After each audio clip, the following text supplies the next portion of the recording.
ईश्वर, शगुन और अपशगुन की आज की इस तीसरी कड़ी में हम बात करेंगे शीशे का टूटना। शीशे का टूटना भी एक प्रचलित अपशगुनों में गिना जाता है। क्या शीशे के टूटने से वाकई में काम बनते और बिगड़ते हैं? अगर हाँ, तो शीशे का व्यापार करने वाला क्या व्यापार तो चालू होते ही बंद हो जाए? अगर उस पर भी लोग ये कहें कि वो जानबूझकर नहीं तोड़ता इसलिए, तो शीशे की दुकान में अनजाने में भी तो शीशे टूट जाते होंगे। लेकिन ये कहाँ लिखा था कि शीशे के व्यापारियों पर ये अपशकुन काम नहीं करेगा?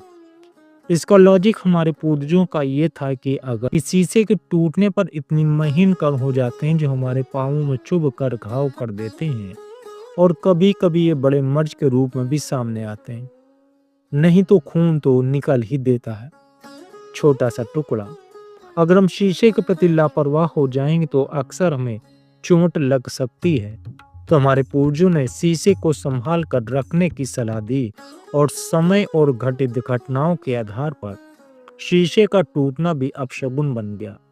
फिर रही बात शीशे के व्यापार करने वालों की, तो वो इतनी सावधानी बरतते हैं कि उन्हें चोट नहीं लगा करती।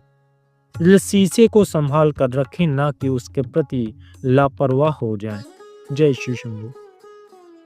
चौथा है छींक आना। जब भी हम किसी काम से जा रहे हों और हमें छींक आ जाए तो कोई और अपशगुन मान लिया जाता है।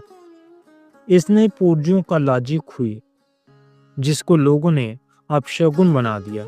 जब भी छींक आती है, हम कुछ सेकंड्स के लिए रुक जाते हैं, यानी हमारी सारी क्रियाएं रुक जाती हैं। तभी तो आंख खोलकर आज तक कोई छींक नहीं पाया।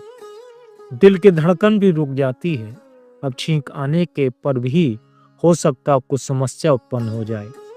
इसलिए पूर्वजों ने कहा कि छींक आने पर थोड़ी देर रुक जाना चाहिए और फिर पानी पीकर निकलना चाहिए। छींक हमें आए या किसी और को, रुकना तो होता ही है।